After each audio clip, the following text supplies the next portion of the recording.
안녕하세요. 미래기술 신산업 카페인 뉴스 읽어주는 바리스타 이원규입니다. 오늘은 주간브리핑 279호에 게재된 소니 디지털 트랜스포메이션의 전모, 복합기업의 잠재력 발휘라는 내용으로 니케이 컴퓨터 2월 17일호 42에서 48페이지에 게재된 특집 기사를 요약 번역하여 소개합니다. 소니그룹이 전기 자동차 시장 투입을 목표로 본격적인 검토에 들어가는 등 적극적인 자세를 보이고 있습니다. 소니그룹은 시장 평가가 각 사업 가치의 합계를 밑도는 복합기업 할인이라는 지적을 오랜 기간 받아왔지만 최근에는 다양한 사업을 추진하는 잠재력을 활용하기 시작했는데 각 사업의 시너지를 이끌어내는 열쇠가 바로 디지털 트랜스포메이션, DX, 디지털 전환입니다. 최근 소니그룹의 실적은 호조를 보이고 있는데 소니의 2022년 3월기 매출은 전기 대비 10% 증가한 9조 9천억엔, 영업이익도 25.6% 증가한 1조 2천억엔에 달할 것으로 전망됩니다. 회계 기준이 변경되어 단순 비교는 불가능하지만 소니그룹의 영업이익은 처음으로 1조엔대에 달할 전망입니다.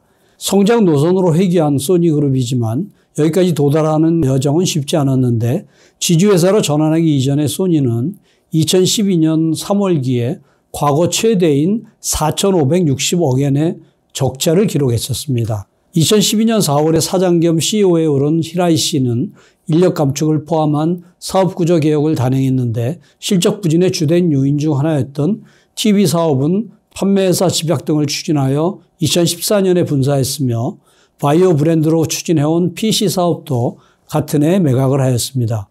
이러한 일련의 사업구조 개혁들이 결실을 맺으면서 소니의 실적은 회복되었고 2018년 4월에 히라이 CEO의 뒤를 이어 요시다 회장 겸 사장이 취임하고 2021년 4월에는 지주회사 체제로 전환하면서 회사명을 소니에서 소니그룹으로 변경하였습니다.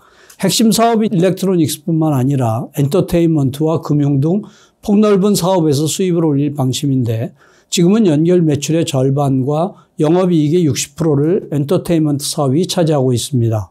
금년 1월에는 미국 전자제품 박람회 CES 2022에서 전기 자동차의 사업화를 추진하는 새로운 회사 소니 모빌리티를 금년 봄에 설립한다는 계획을 밝혔습니다. 소니그룹이 한층 더 비약하기 위해서는 다양한 사업을 추진하는 복합기업의 잠재력을 이끌어내는 구조가 반드시 필요한데 고데라 CDO는 세계 플랫포머들과 정면으로 대결하기보다는 소니만의 다양한 포트폴리오를 활용해 나가겠다고 합니다. 그 방법이 DX, 디지털 트랜스포메이션입니다.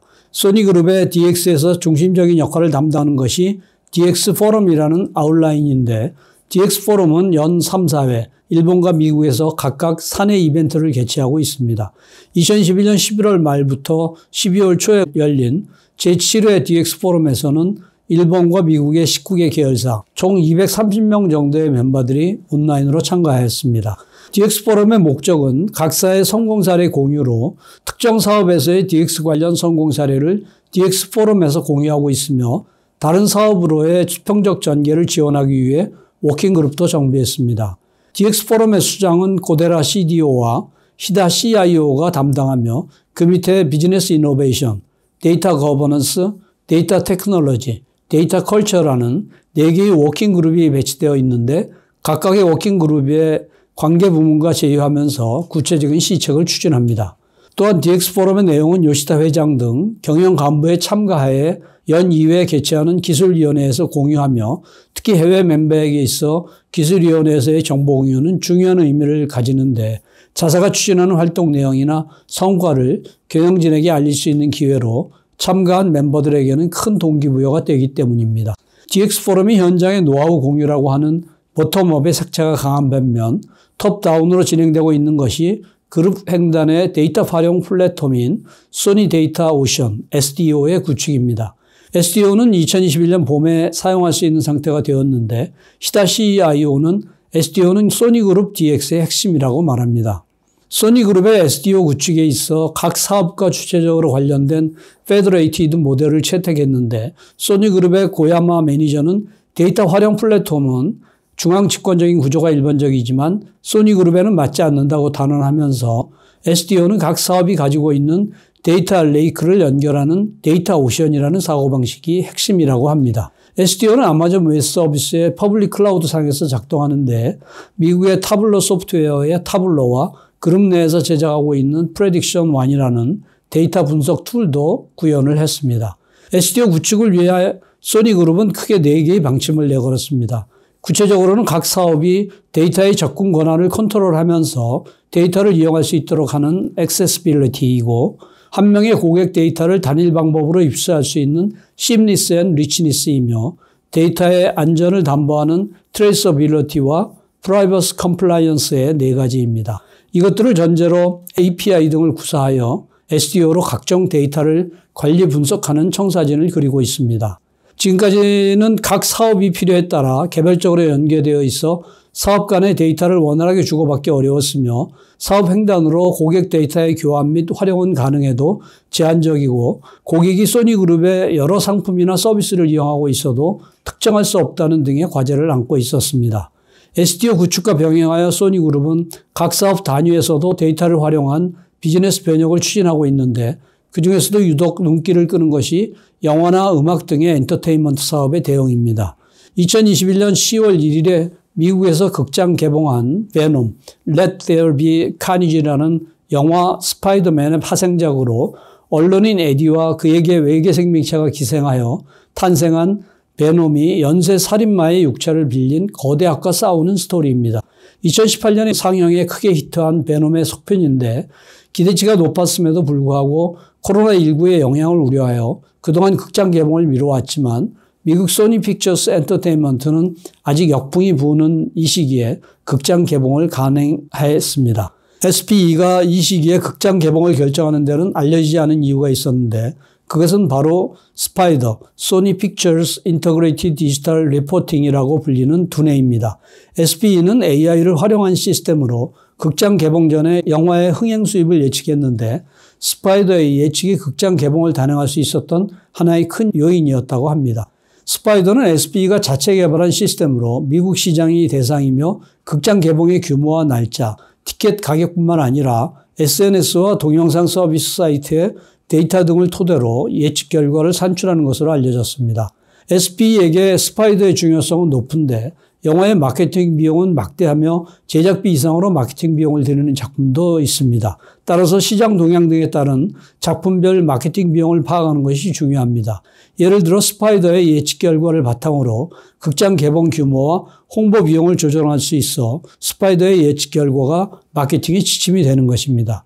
미국 영화정보 사이트 박스오피스 모조에 따르면 이 작품의 세계 흥행 수익은 전작에는 못 미치지만 5억 달러 이상을 기록하여 미국 내 흥행 수입은 2억 달러를 돌파하며 전작을 넘어섰습니다.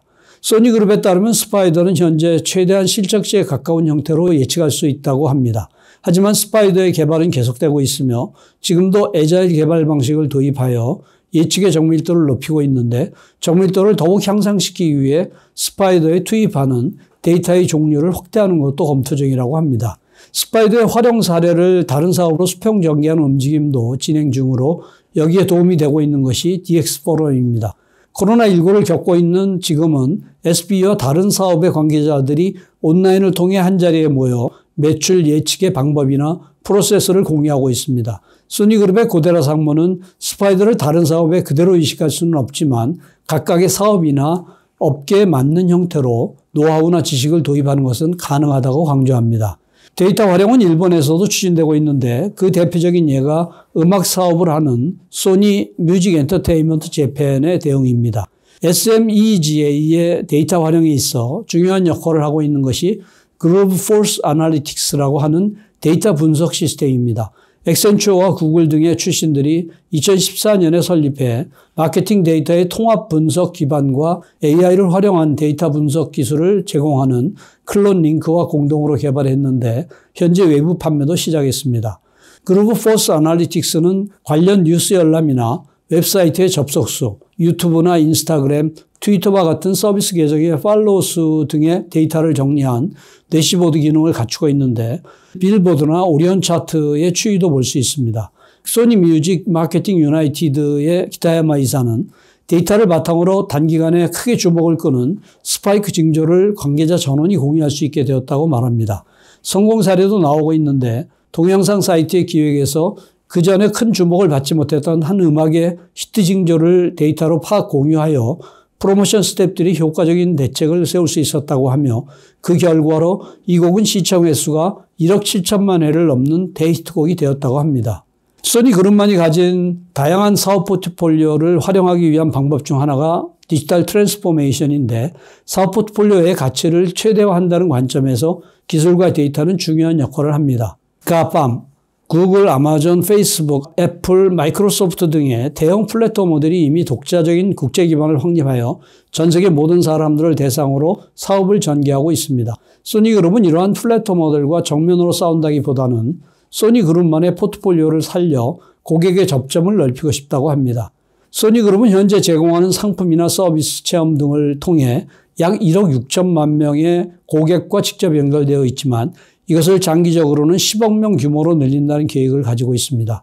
이를 위해 데이터 드리븐 문화를 양성하고 인프라 정비나 능력 향상 등의 다양한 형태로 DX를 추진해 나갈 방침입니다.